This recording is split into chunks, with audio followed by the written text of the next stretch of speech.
Eh, Gracias por permitirme ser parte de esta actividad. Como dice el hermano, pues sí, ¿verdad? Desde las primeras actividades los hermanos me han hecho el favor de invitarme, de formar parte de este tipo de actividades que son muy útiles para la iglesia.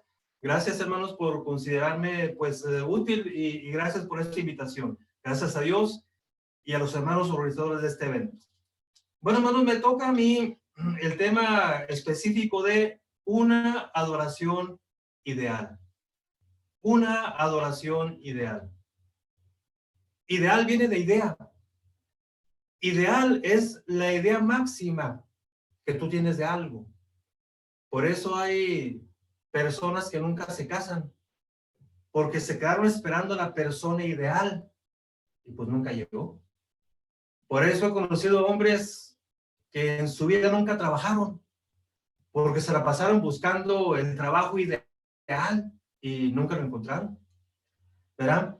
Bueno, pero hermanos, una adoración ideal significa que hay una adoración que es la idea máxima que nosotros podemos obtener. Y una adoración ideal no es algo utópico, es algo real. Porque la misma palabra de Dios me dice cómo es una adoración ideal. Y quiero basarme en el texto que me dieron también los hermanos de Romanos 12, 1 y 2. Y quiero leerlo. El que tenga ahí su Biblia, me acompaña por favor. Dice Romanos 12, verso 1 y verso 2, hermanos, dice de la siguiente manera. Dice, así que hermanos, os ruego por la misericordia de Dios, que presentéis vuestros cuerpos en sacrificio vivo, santo, agradable a Dios, que es vuestro culto racional. No os conforméis a este siglo, sino transformaos por medio de la renovación de vuestro entendimiento para que comprobéis cuál sea la voluntad de Dios, agradable y perfecta. Bueno, hermanos, aquí hay varias palabras que me llaman la atención. Dice, os ruego, hermanos, por la misericordia de Dios, que presentéis vuestros cuerpos en sacrificio vivo, y luego dice algo, cosas más. Dice, presentéis vuestros cuerpos. Presentar. ¿Presentar delante de quién? Obviamente es delante de Dios. Lo que Pablo está diciendo es, hermanos, les ruego que os presentéis delante de Dios. Hermanos, ¿delante de quién? Delante de Dios. ¿Cuándo? ¿Cuándo estamos delante de Dios? Cuando le alabamos, cuando le adoramos, cuando cantamos. Son cosas diferentes, pero todas están relacionadas. Cada uno es necesario que al presentarnos delante de Dios para adorarle, para alabarle, para cantarle, lo hagamos con cierto perfil. No es suficiente, hermanos, presentarme a Dios con lo que Dios me pide. Es necesario presentarme a Dios, aparte de con lo que Dios me pide, presentarme con la actitud correcta, con el perfil correcto. Si yo me presento ante Dios con lo que Él me pide, pero con la actitud incorrecta, entonces todo queda anulado, que todo queda nulificado. Hay la importancia de la oración ideal. ¿Cuál es la oración ideal? Aquí lo dice, tiene un perfil. Al presentarme ante Dios, me voy a presentar en sacrificio vivo, santo, agradable, porque es nuestro culto racional. La presentación ideal delante de Dios tiene o la oración tiene 4 características. Tiene que ser viva, santa, agradable y racional. Cuando nos presentemos delante de Dios para adorarle, es necesario que llevemos siempre este perfil. Vuelvo a repetir, de nada sirve presentarme ante Dios con las cosas correctas si me presento con la actitud equivocada. Miqueas, el profeta, en el capítulo 6, verso 6, nos dice algo muy interesante y algo que a nosotros nos debe hacer pensar profundamente. ¿Sabe qué dice Miqueas? Dice Miqueas, ¿con qué me presentaré ante Jehová y adoraré al Dios Altísimo? Fíjese qué pregunta tan impactante. ¿Con qué me presentaré ante Jehová y adoraré al Dios Altísimo? ¿Con qué me presentaré? Luego dice ahí mismo, verso 6, me presentaré ante él con holocaustos, con becerros de un año. ¿Se agradará Jehová de millares de carneros o de 10,000 arroyos de aceite?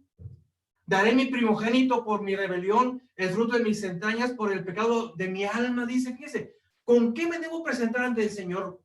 ¿Cómo debo estar ante su presencia para adorarle? Dice, ¿me presentaré con holocaustos? Pues eso era obvio. ¿Me presentaré con becerros de un año? Le daré al Señor, ahora sí, una hipérbole, una exageración, le daré al Señor 10,000 arroyos de aceite, con eso me presentaré y agradaré al Señor. Luego agrega una hipérbole, daré a mi Señor, presentándome delante de él, a mi primogénito, lo sacrificaré por los pecados de mi alma. Esa es la presentación ideal. Y luego dice Miqueas en el verso 8, dice, oh hombre, él te ha declarado, Dios dice, te ha declarado lo que es bueno y lo que pide Jehová de ti. No solamente holocaustos, no solamente becerros de un año. Bueno, un niño nunca te lo ha pedido en el holocausto, no tampoco, dice, pero no es solamente eso. Este verso 8, oh hombre, él te ha declarado, dice que es bueno y ¿qué pide Jehová de ti? ¿Qué pide?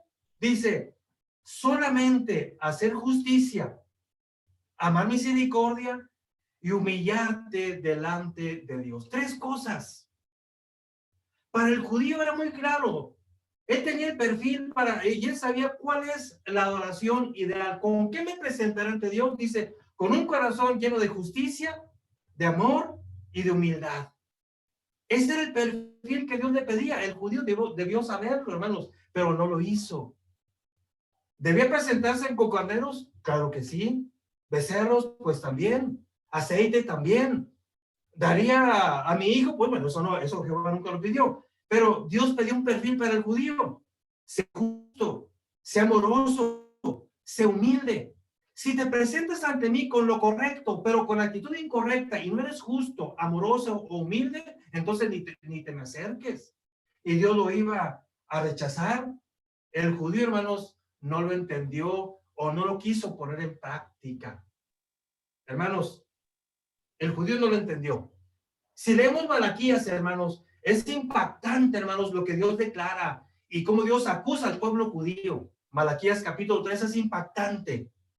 Dice, vosotros me habéis robado, son unos ladrones. Oye, eso impacta.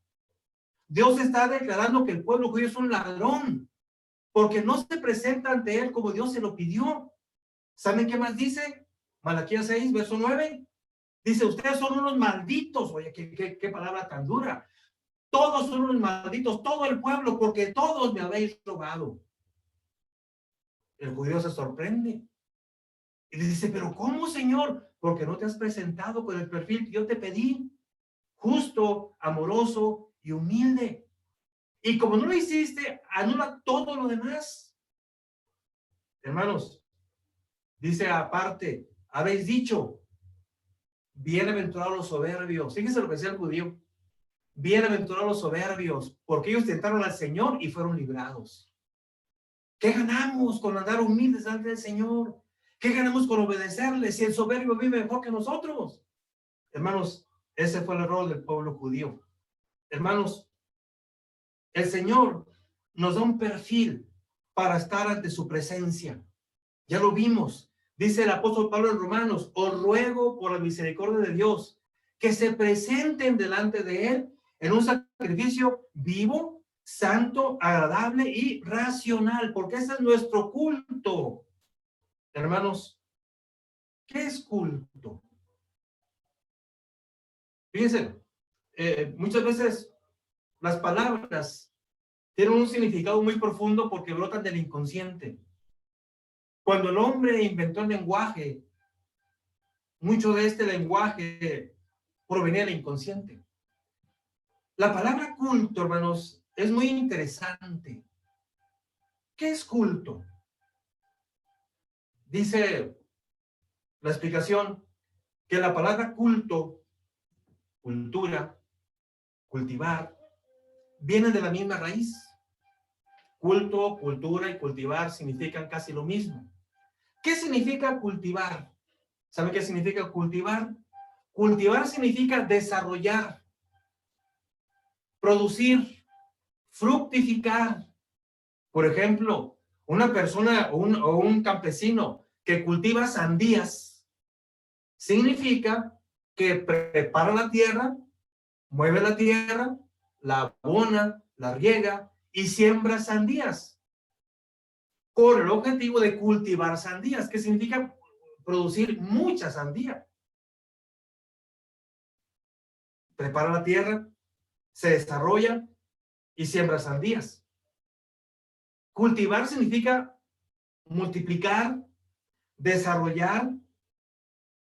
Debe la palabra cultura. Cultura significa desarrollar habilidades, creencias populares a todo un pueblo. Hermanos, ¿han escuchado el término de tal persona es una persona muy culta? Dices, ¿conoces a fulano de tal? Ah, es una persona muy culta.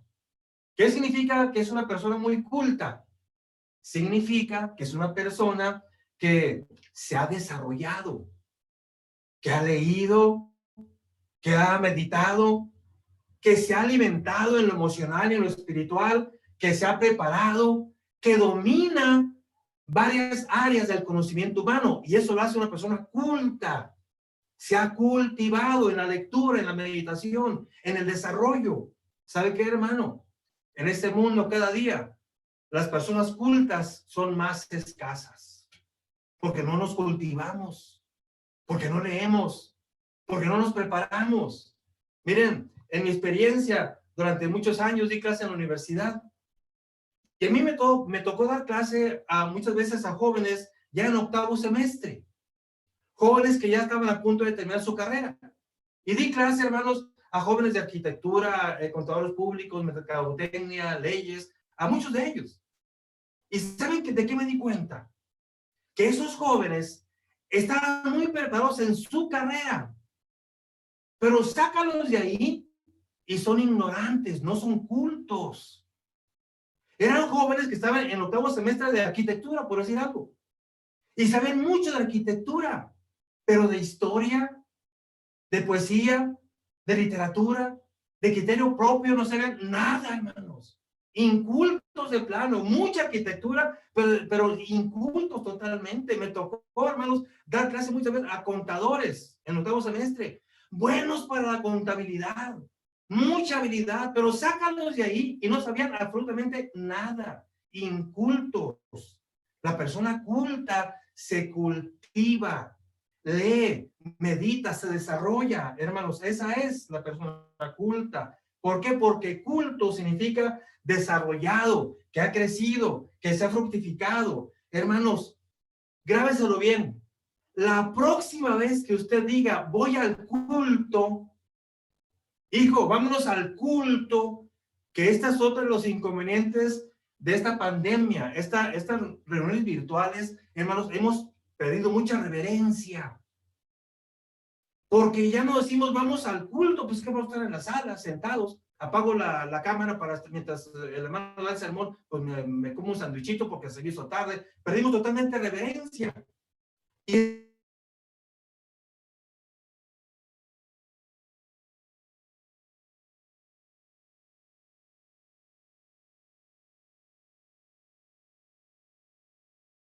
voy a cultivarme, voy a crecer, voy al culto porque en el culto voy a desarrollar mi vida espiritual, voy a desarrollar mi conocimiento de Dios y voy a desarrollar la relación que tengo con mi Señor.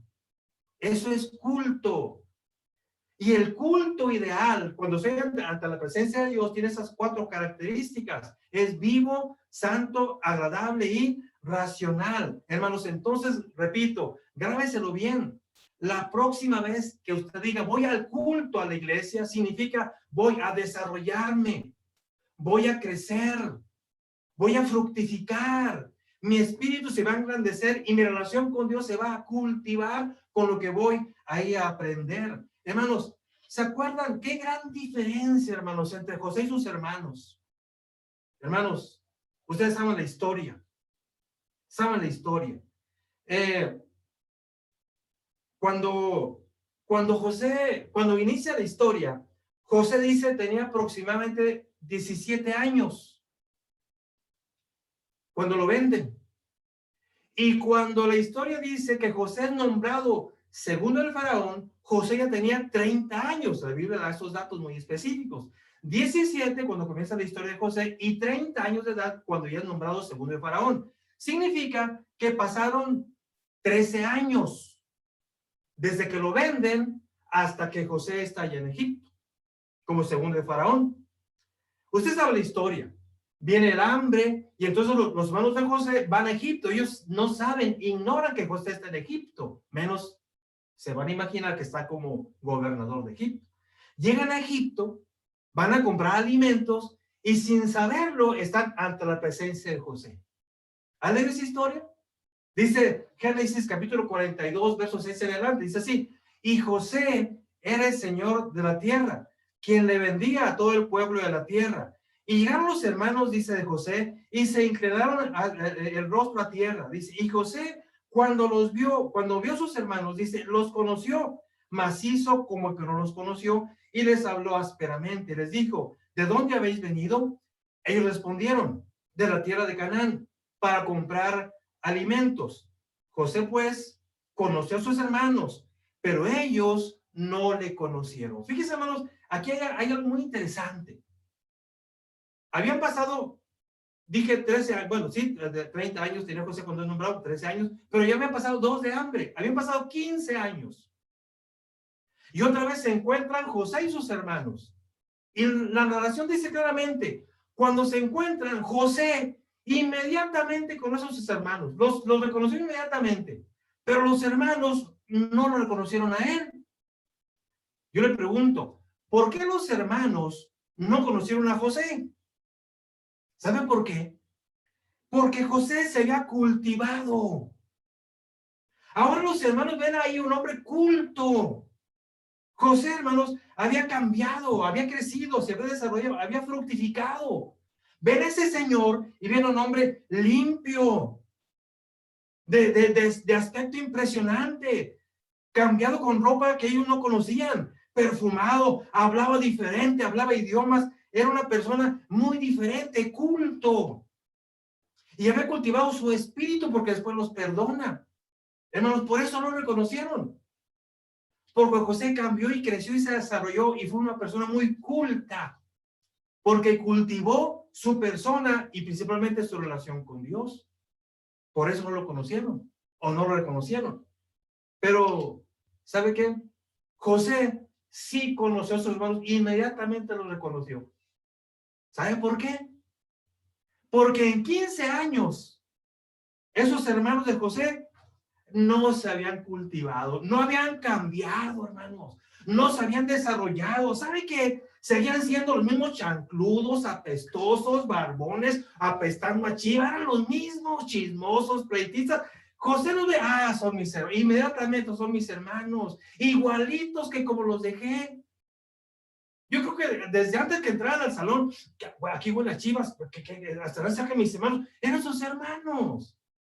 No habían cambiado, no habían desarrollado, hermanos, eran exactamente los mismos. ¿Sabe la historia?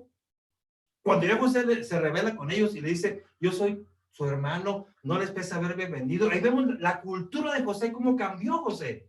Los perdona, los consuela y entonces le dice, miren, voy a llevarlos ante Faraón, porque ustedes son mis hermanos y yo no me avergüenzo de mis hermanos. Voy a llevarlos ante Faraón, también a mi papá. Pero entonces José le dice una cosa, miren, por favor, cultívense un poquito. Cambien su lenguaje. Yo imagino que les dijo, miren, por favor, báñense, cámbiense, pónganse un perfumito, o sea, elévense un poquito su cultura, desarrollense un poquito. Y les dice exactamente, miren, cuando estén ante Faraón y él les pregunte cuál es su oficio, digan que son ganaderos, que se dedican al oficio de la ganadería. No vayan a seguir con sus cosas, no digan que cuido chivas, no, elévense un poquito. Cultura, culto, hermanos. Entonces, hermanos, la próxima vez que usted diga, voy al culto, a la iglesia, significa, voy ante la presencia de mi Señor, a alabarle, a adorarle, y voy a cultivarme, porque lo que ahí yo aprenda va a ser para mi desarrollo espiritual, emocional, y para desarrollar mi relación con Dios. Voy a cultivarme, voy al culto.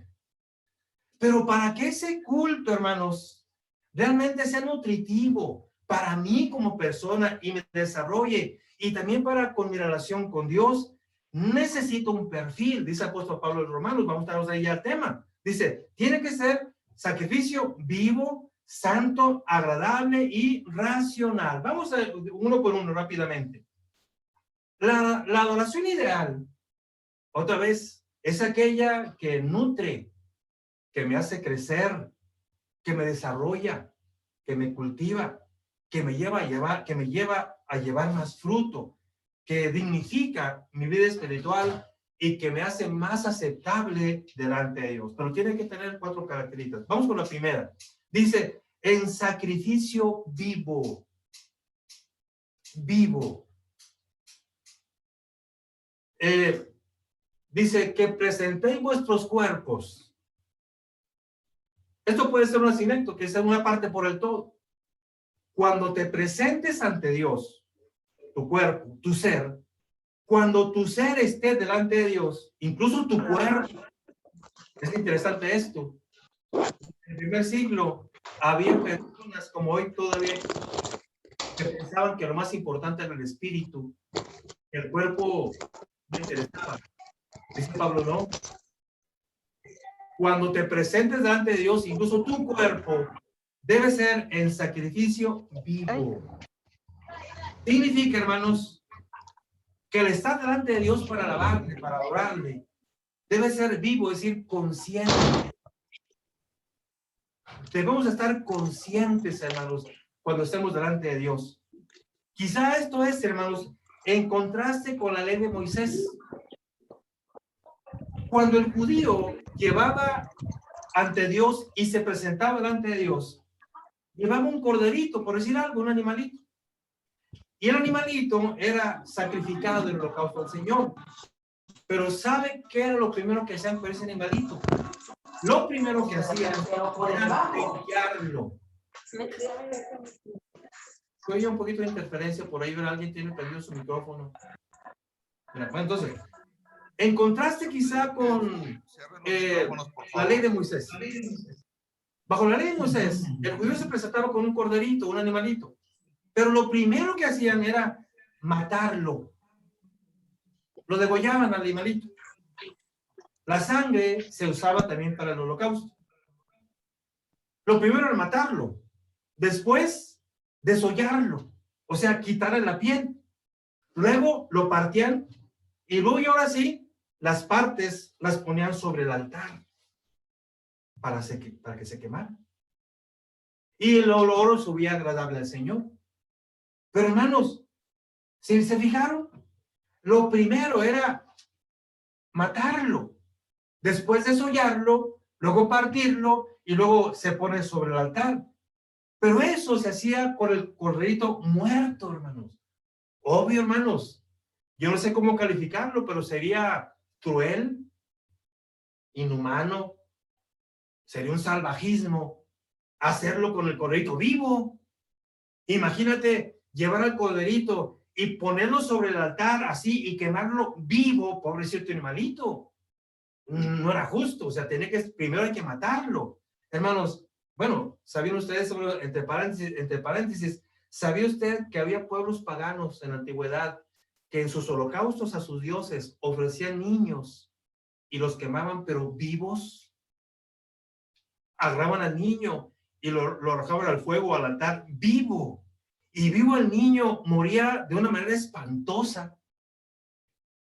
El pueblo judío quiso imitar estas cosas, por increíble que parezca. En su ceguera espiritual, el pueblo judío quiso imitar estas cosas. Hermanos, entonces, dice el apóstol Pablo, nosotros nos presentamos para alabar a Dios, pero no muertos, como aquel corderito, que a la mera hora él ya no sentía como lo desnudaban, no sentía cómo lo partían, no sentía cómo lo ponían al fuego o sobre el carbón y se elevaba el humo.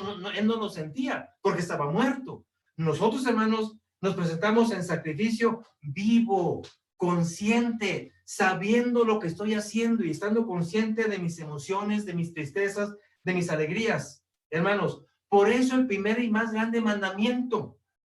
En una ocasión al Señor Jesús le preguntaron, ¿cuál es el primer y más grande mandamiento? Y Jesús contestó, Deuteronomio 6, dice, ese es el primer y más grande mandamiento, dice, y amarás a Jehová tu Dios con todo tu corazón, con toda tu alma y con todas tus fuerzas. O sea, vivo.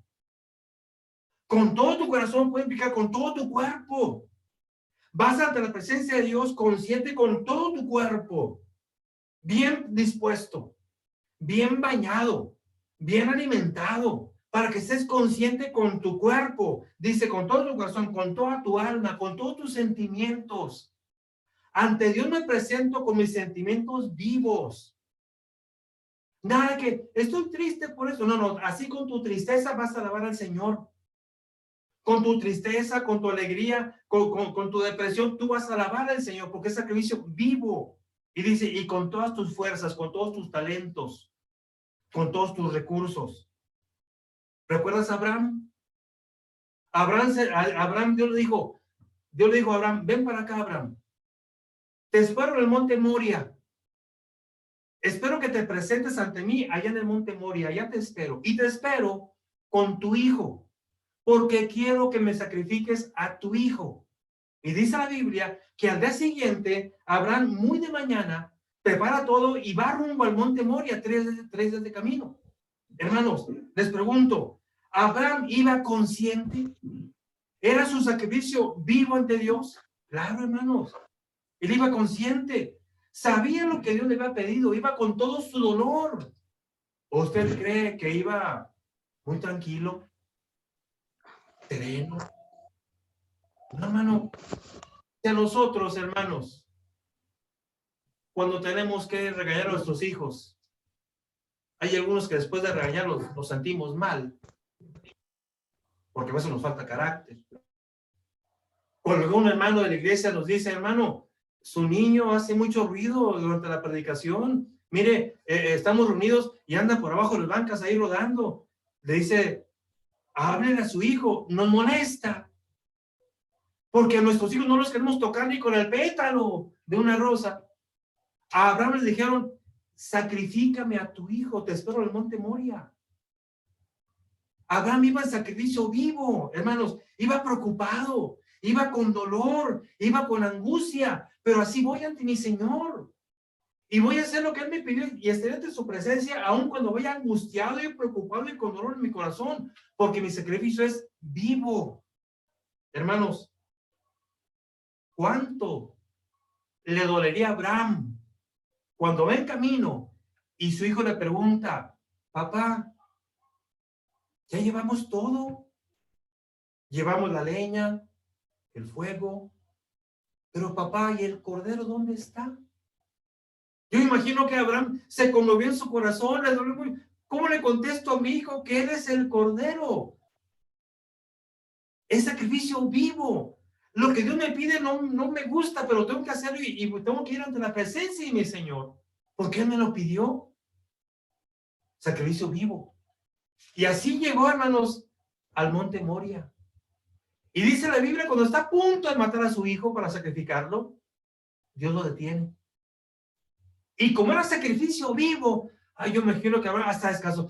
Ay, Señor, gracias. Y hasta sonrió de placer. O sea, es sacrificio vivo. Así como iba preocupado por lo que Dios me pidió, ahora me siento alegre porque Dios me dijo, siempre no, ya comprobé que eres obediente. Y entonces dice, mira, ahí está un animalito enredado por los cuernos. Ese es lo que me vas a sacrificar. Y Abraham descansó. Se sintió feliz. Hermano, ¿cuándo fue la última vez que te gozaste con un sermón?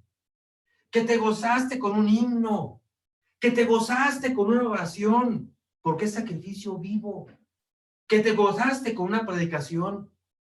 ¿Cuándo fue la última vez que te dolió en tu corazón un sermón? que dijiste lo que está diciendo me duele porque es para mí, y no dijiste, es para el que está aquí a un lado, no, es para mí, y te dolió en tu corazón lo que aquel hermano estaba predicando, te dolió porque te removió las heridas, y alzaste tus manos al Señor y dijiste, Señor, entiendo, perdóname, me duele lo que me están diciendo, es sacrificio vivo, consciente. Hermanos, ¿se acuerdan de lo que conocemos como el primer sermón? Dice Pedro, allá en Hechos 2:36, dice, sepa pues ciertísimamente toda la casa de Israel que este Jesús, a quien vosotros crucificasteis, Dios le ha hecho Señor y Cristo. Pero fíjense lo que dice, al oír esto, se compungieron de corazón y dijeron a Pedro y a los demás apóstoles, varones hermanos, ¿qué haremos? ¿Se fijan? Cuando oyeron lo que ellos habían hecho, dice, se compungieron de corazón. ¿Qué significa eso? Les dolió en su corazón el sermón. Y dijeron, ¿qué haremos? Porque lo que tú nos has dicho me duele. Porque es sacrificio vivo. Sintieron pena, dolor. Se sintieron mal por lo que habían hecho. Porque me doy cuenta que cometí un error. Solo así podemos crecer, hermanos. Solo así nos vamos a cultivar. Solo así vamos al culto. Cuando vamos vivos, conscientes, bien preparados, para que lo que en el culto escuchemos sirva para mi desarrollo y para mi crecimiento. Si salgo del culto igual que como entré, pues significa que no estuve vivo, no estuve consciente. Significa que el sermón me adormeció, que la oración que hace aquel hermano, como la hacen tan larga, me aburrió y en medio de la oración me quedé dormido. Y al final dije amén, pero por pura inercia. Y entonces salgo igual que entré. Y pasarán los años y no soy culto porque no he crecido. Sigo siendo el mismo, como los hermanos de José. Igualitos estaban. 15 años después, igualitos. Chancludos, apestosos, barbones, todo igualito. Espero que no se ofendan, pero así nos miró José. Pasarán los años.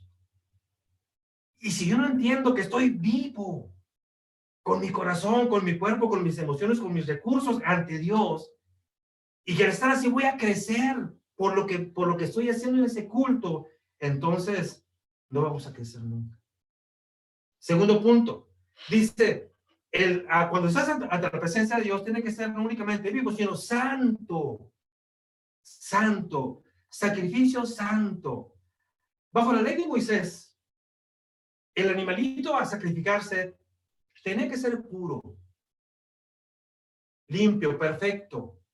Se apartaba para el Señor, sin mancha, sin defecto, porque era lo que Dios pedía. Un animalito puro, limpio, perfecto. No puede ser un animalito con la patita rota, ciego, deforme, enfermito, se va a morir, antes que se muera, llévalo al holocausto. No, Dios no permite a eso. El animalito tiene que ser perfecto. ¿Sabe qué es lo que pide Dios? Cuando me presente ante Él, dice Pablo, necesitas no únicamente estar vivo, necesitas ser santo, dice el apóstol, sino que como aquel que os llamó es santo, sed también vosotros santos en toda vuestra manera de vivir. Sed santos porque yo soy santo, así dice el Señor. La santidad es un requisito para estar delante del Señor. Para eso fuimos llamados, hermanos, para vivir en santidad. Dice el apóstol Pablo, según nos escogió en Él, antes de la fundación del mundo, para que fuésemos santos y sin mancha delante de Él. Hay 3 momentos sublimes en el concepto de santidad. La santidad tiene 3 momentos sublimes. Primer momento, santidad implica me aparto o soy apartado. Segundo momento, soy consagrado. Y tercer momento, para servir. Santidad implica esos 3 momentos sublimes. Santidad implica que Dios me aparta del pecado, me consagra para Él y sirvo al Señor. En la ley de Moisés, hermanos, en el templo o en el tabernáculo primero, había incluso objetos que eran santos, cucharas, platos, tazones santos. ¿Sabe por qué eran santos? Porque tiene sus tres momentos. Si viviera una mujer de Moisés y en el templo, si en ese lugar estuviese este vaso sería santo, porque estaba apartado. Significaba que este vaso no se puede usar en la casa para algún uso común, no, está apartado. Segundo momento, está consagrado solamente a Jehová. Y tercero es para servir. Para algo se usaba ahí en el templo, para servir. El cristiano tiene que entenderlo. Santidad implica que Dios me ha apartado del mal, me ha consagrado a Él y le sirvo a Él. Fíjense, muchos interrumpimos estos tres momentos. Hay hermanos que se conforman con decir, pues yo ya no peco, hermano, yo me porto bien. Sí, hermano, pero no te consagras. No, hermano, yo sí me conseguí, pero no sirves. Es servir al Señor. Hermanos, dice, tenemos que presentarnos santos, consagrados, apartados y para servir al Señor. También implica, hermanos, que cuando estamos ante la presencia de Dios en santidad, solamente Dios brilla. Cuando estemos reunidos ante la presencia de Dios para alabarle, para adorarle, es en santidad. Implica que nos apartamos, lo que ya vimos, pero también implica que entonces aquí solamente brilla Dios. Nadie más. Aquí no brilla el expositor, aunque yo quiera brillar. Aquí no brilla. Porque si yo brillo, entonces el Señor no va a brillar. ¿Se acuerdan que dijo Juan el Bautista cuando habla de Cristo? Es necesario que yo mengüe y Él crezca. Es necesario que yo no brille, hermanos, aquí, para que el que brille sea Dios. Cuando yo me equivoco y pienso que al estar ante la presencia de Dios en un culto, el que voy a brillar soy yo, porque hasta ensayo mis poses para yo brillar, para impactarlos, porque vemos algunos que, como decía un hermano en una de esas reuniones, creo que nos decía, habemos algunos que cuando bajamos del púlpito, bajamos casi con la pluma lista para firmar autógrafos, pensando que los que brillamos somos nosotros. No, hermanos. El culto implica que aquí, santo, implica que solamente brilla el Señor, que a Él se exalta, que solamente Él brilla, no hay nadie más. ¿Se acuerdan, hermanos, de Moisés? Moisés entendió que en esa santidad brilla solamente Dios. Dice la palabra de Dios que cuando Moisés baja del monte, bueno, ustedes saben la historia. Moisés sube al monte a estar ante la presencia de Dios. El pueblo judío dice, esto ya tardó mucho, se hace el becerro de oro. Moisés baja porque dice, mira, baja porque tu pueblo ya se permitió. Moisés baja, ya sabemos lo que hizo, rompe el becerro, lo muele a golpes, hace que se lo tomen. Pero después de esto, Moisés tiene que subir otra vez al monte a recibir las tablas de la ley. Sube otra vez y luego ya con las tablas vuelve a bajar. ¿Qué pasó la segunda vez que Moisés baja ya con las tablas? ¿Qué pasó? Dice, y aconteció, Éxodo 34, 29, y aconteció que descendió Moisés del monte Sinaí con las dos tablas de testimonio en sus manos. Al descender del monte, no sabía Moisés que la piel de su rostro resplandecía después que hubo hablado con Dios. Y Aarón y todos los hijos de Israel miraron a Moisés, y aquí la piel de su rostro era resplandeciente, y tuvieron miedo, dice, de acercarse a él. Y cuando acabó Moisés de hablar con ellos, puso un velo sobre su rostro. Qué cosa tan hermosa y tan misteriosa. Dice la palabra que cuando Moisés baja, después de estar en contacto con Dios durante un buen tiempo, baja y él no se da cuenta, hermanos, que fue transformado. Viene bajando y su piel brillaba. Y él no se daba cuenta. Y cuando baja y lo recibe Aarón con la gente, se asustan. Se fijaron, Moisés viene brillando. Y Moisés no se ha dado cuenta. Habla con ellos. Y después, ¿saben qué hace Moisés? Como su rostro brillaba, ¿saben qué hizo? Se puso un velo. Yo no quiero que me vean a mí. Aquí no brillo yo. Y si ese brillo usted nos va a confundir, yo voy a cubrir mi rostro. No quiero que me vean brillar. Porque aquí el que brilla solamente es el Señor.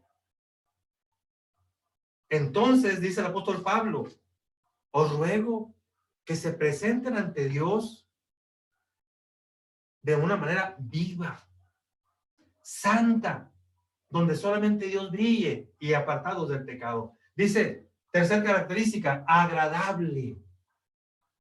Preséntate ante Dios de manera viva, santo y agradable. ¿Agradable para quién? Agradable para Dios, no para nosotros, hermanos.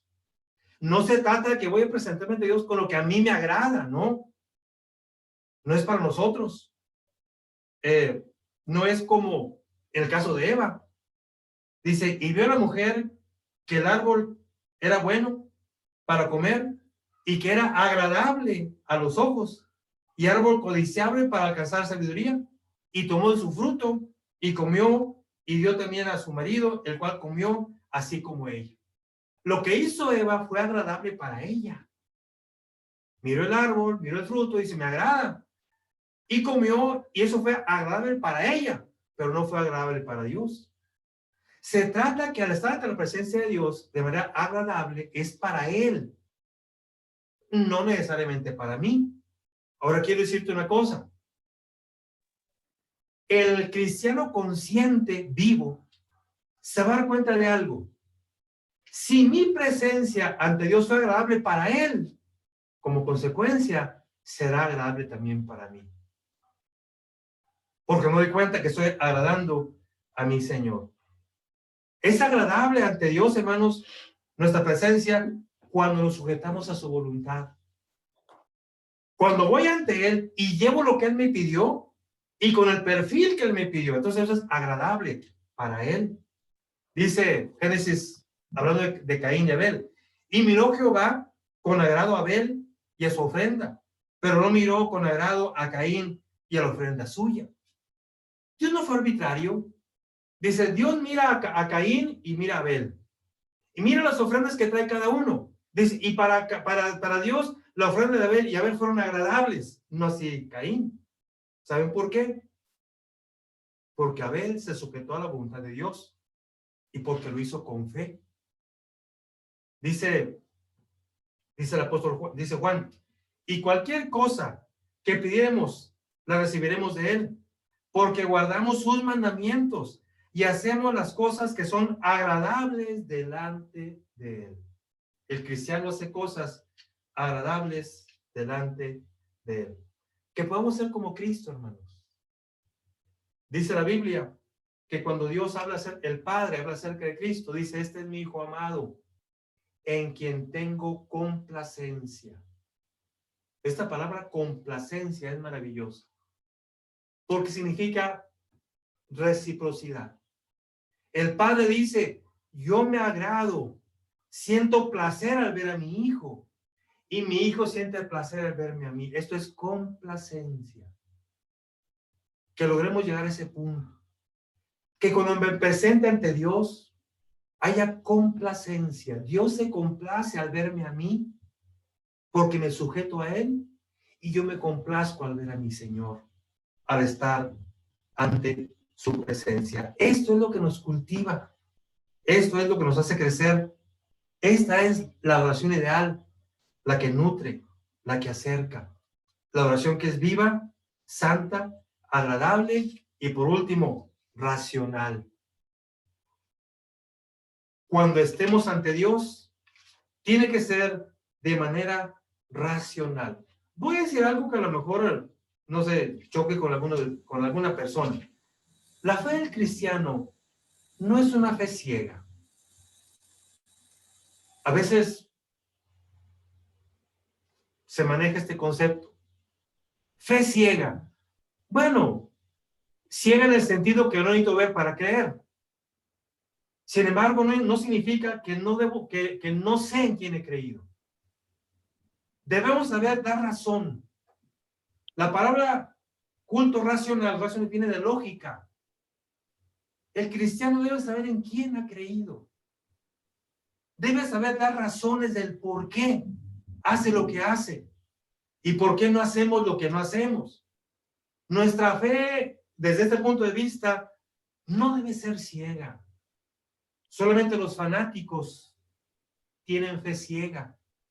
Y Dios no quiere fanáticos, quiere hombres de fe que sepan dar razón del por qué creen lo que creen y por qué hacen lo que hacen. Aunque sabemos que hay cosas que no se pueden explicar, porque como dice el mismo apóstol Pablo, indiscutiblemente grande es el misterio de la piedad. O sea, hay cosas que no se pueden hablar con la lógica. Sin embargo, otra vez, el cristiano debe tener una fe que debe saber explicar ante aquel que demande su fe. Dice el apóstol Pedro, dice, sino santificad a Dios el Señor en vuestros corazones. Dice, y están siempre preparados. Fíjense lo que dice, siempre preparados para presentar defensa con mansedumbre y reverencia a todo aquel que os demande razón de la esperanza que hay en vosotros. El cristiano debe estar preparado para dar una respuesta lógica, para defender su fe. Es culto racional. Debo saber por qué canto lo que canto. Mañana vamos a ver, me toca ver a mí con el entendimiento. Debo saber por qué canto lo que canto. Debo saber por qué se predica lo que se predica. Debo saber y dar razón de por qué el domingo hago lo que hago en la iglesia. Si yo como cristiano no puedo dar una razón de por qué el domingo hago lo que hago, entonces no es racional. Y entonces Dios no está conforme con eso. Yo, como dice el apóstol Pedro, debemos estar preparados para presentar defensa y dar razón de cuál es nuestra esperanza. Hermanos, esta es, para terminar, hermanos, la adoración ideal. La adoración ideal es aquella que nutre, que cultiva, que me acerca al Señor. Es el culto, porque el culto me cultiva, me hace crecer, porque voy al culto de manera viva, santa, agradable y racional. Que el Señor, hermanos, nos dé sabiduría para poder crecer y para poder realizar esta adoración ideal que debemos anhelar. Que todos juntos como cristianos anhelemos llegar a este punto, que todos juntos podamos estar presentes ante Dios de manera viva, santa, agradable y racional. Mañana, hermanos, veremos una adoración con el entendimiento. Es el tema que me va a tocar. Así es que, hermanos, muchas gracias por su atención. Son todos ustedes muy amables. Gracias por la invitación, hermanos.